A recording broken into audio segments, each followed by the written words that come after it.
Hi guys, मैं हूं गौरव काबरा और इस वीडियो में हम लोग कॉस्ट ऑफ कैपिटल को पूरी तरह से रिवाइज करने वाले हैं। सारे फॉर्मूलाज वगैरह डिस्कस करने वाले हैं। तो चलिए स्टार्ट करते हैं। फर्स्ट ऑफ ऑल कंटेंट्स की अगर बात करें तो यहाँ पे कंटेंट्स में we have the sources of capital, जिसको हमको सबसे पहले पढ़ना है। फिर हम लोग पढ़ेंगे about the component cost of capital, weighted average cost of capital और मार्जिनल कॉस्ट ऑफ कैपिटल की जहां तक बात है तो ये पोर्शन हमने इस वीडियो में इग्नोर किया है, क्योंकि इस पे ज्यादातर न्यूमेरिकल प्रॉब्लम्स बेस्ड होते हैं and there is not really much to be talking about. तो हमने सिर्फ मार्जिनल कॉस्ट ऑफ कैपिटल वाले कंटेंट को इस वीडियो से मिस आउट किया है और बाद बाकी सारी चीजें अब हम डिस्कस करने वाले हैं। Just a kind reminder that we are just covering the concepts here. कोई एग्जाम्पल या इलस्ट्रेशन इस वीडियो में कवर नहीं होने वाला है। So here we go. First we have to read about the sources of capital. Talking about the sources of capital, what we have are the four types of sources of capital. Total 4 तरह से आप अपना capital obtain कर सकते हो, debt instruments के through, preference share capital के through, equity के थ्रू या फिर रिटेन्ड अर्निंग्स के थ्रू। देखा जाए तो डेट इंस्ट्रूमेंट्स के अंदर में टोटल 3 कैटेगरी है जो हमें पढ़नी है। First of which is irredeemable category, second is redeemable. Redeemable वो होता है जो वक्त के साथ कंपनी आपसे वापस रिडीम कर लेता है, एक तरह से ये बाईबैक है।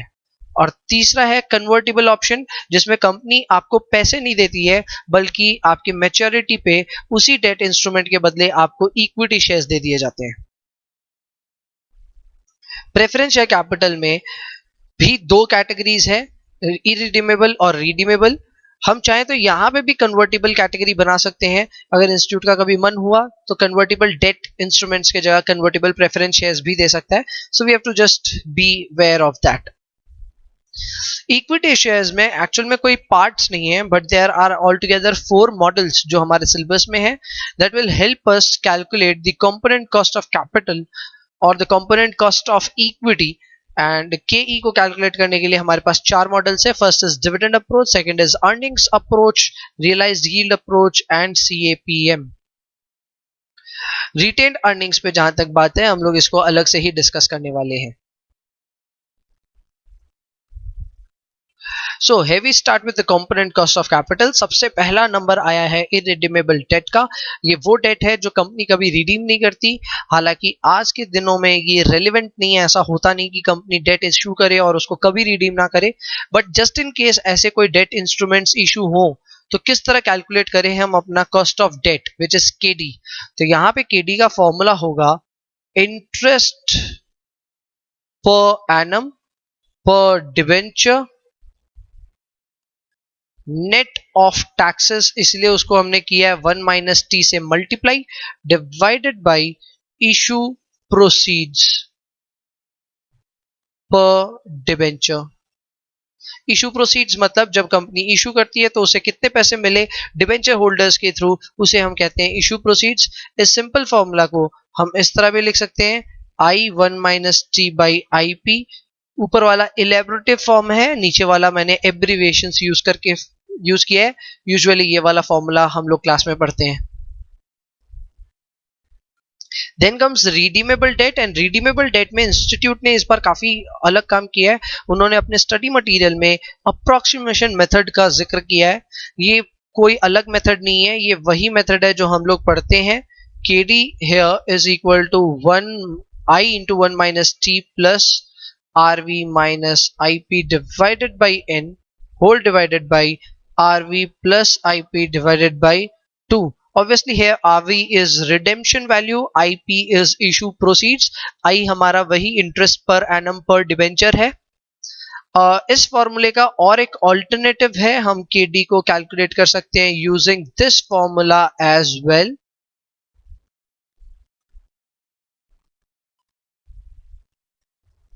इधर में इस पूरे एक्सप्रेशन पे हम लोग 1 माइनस टी करते हैं, मतलब जो टैक्स एडवांटेज है हम वो पूरे कंपोनेंट पे करते हैं।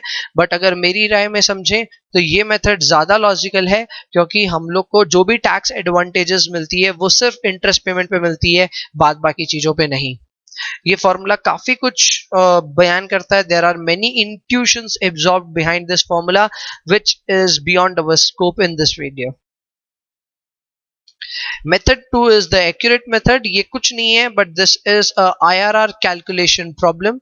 यहाँ पे हम लोग को अलग अलग कैश फ्लोज दिए हुए रहेंगे और प्रेजेंट वैल्यू ऑफ इंस्ट्रूमेंट्स दी हुई रहेगी, जैसे कि कोई डेट इंस्ट्रूमेंट पे कूपन और उसका करंट प्राइस दे दिया जाएगा. हमें गेसिंग वर्क स्टार्ट करना है एक इंटरेस्ट रेट का. ये कुछ IRR कैलकुलेशन जैसा नजर आता है जो हम लोग कैपिटल बजटिंग में कवर किए हैं.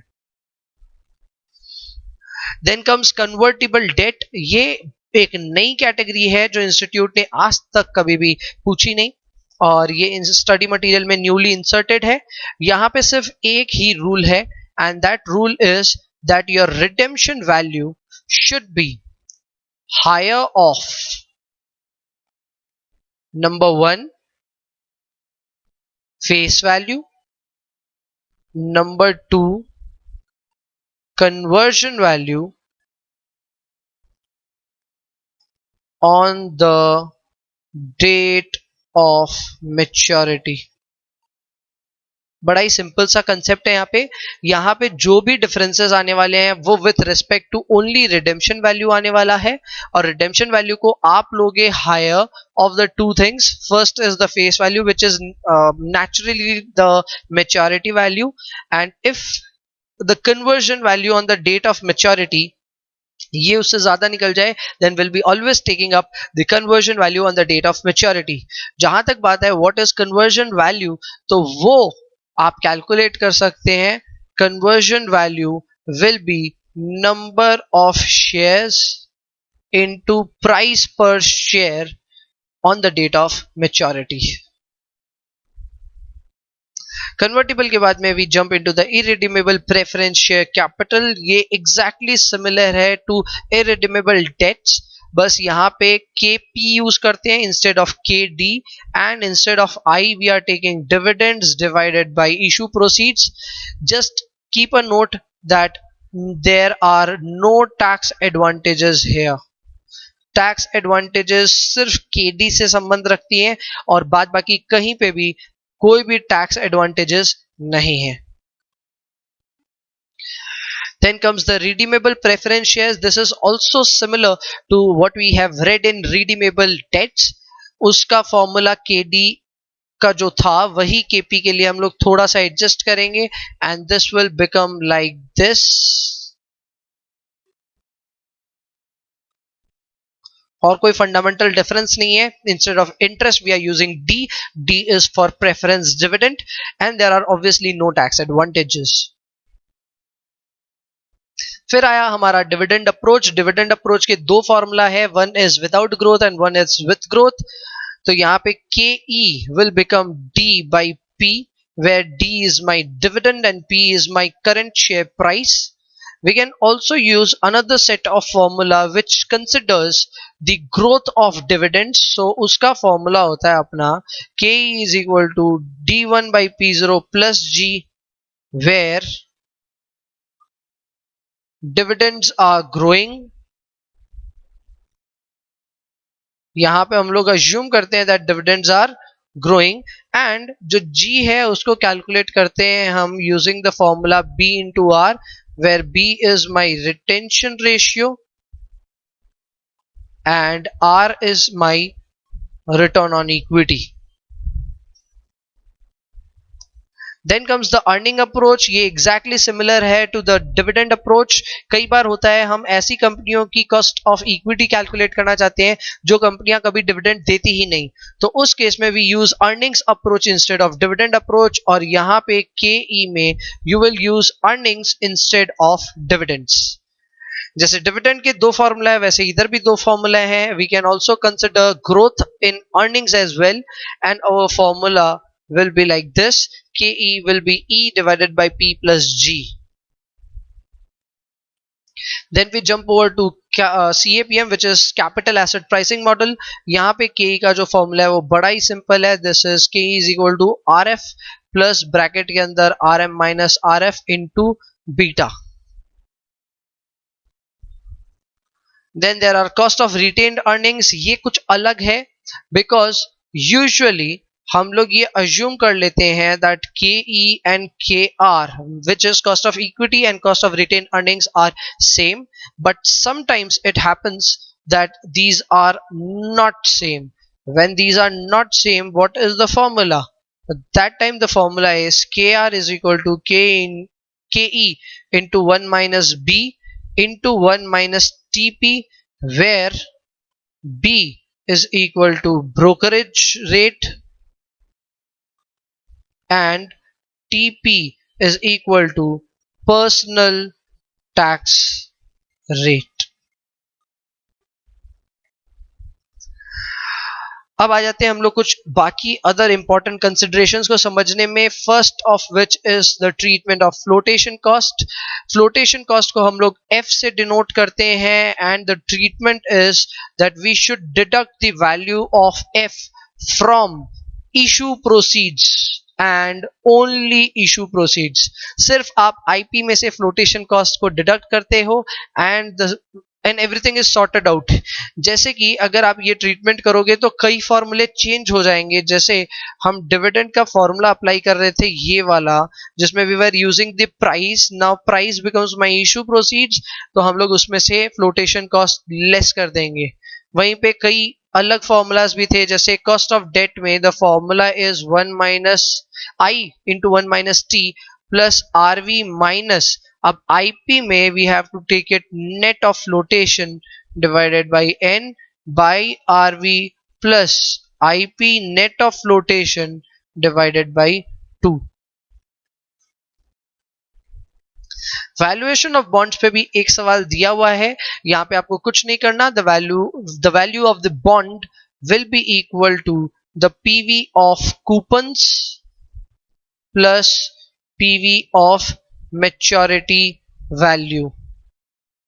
एक्चुअल में इस फॉर्मूला को ड्राइव करता है डिस्काउंटेड कैश फ्लो अप्रोच, जो ये बोलता है कि कोई भी सिक्योरिटी का वैल्यू अगर हमें एसरटेन करना है तो उससे रिलेटेड जितने भी कैश फ्लोज हैं उनका प्रेजेंट वैल्यू कैलकुलेट कर लेना चाहिए and we will get the intrinsic value of the bond or any security.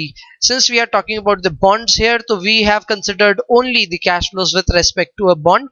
इसलिए हमने coupons और maturity value का PV कर दिया in order to calculate the value of the bond.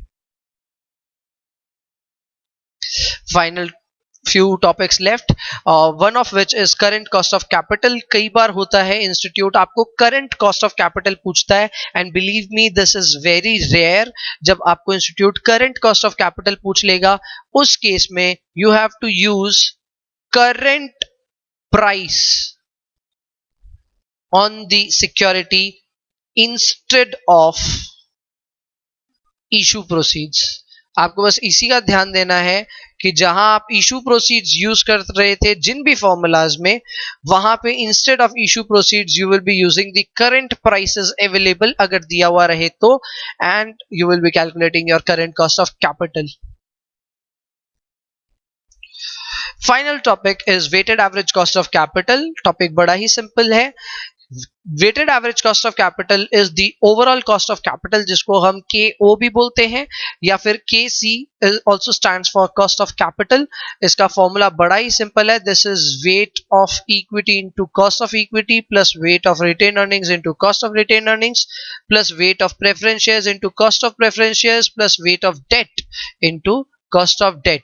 Obviously here W's stands for weights of components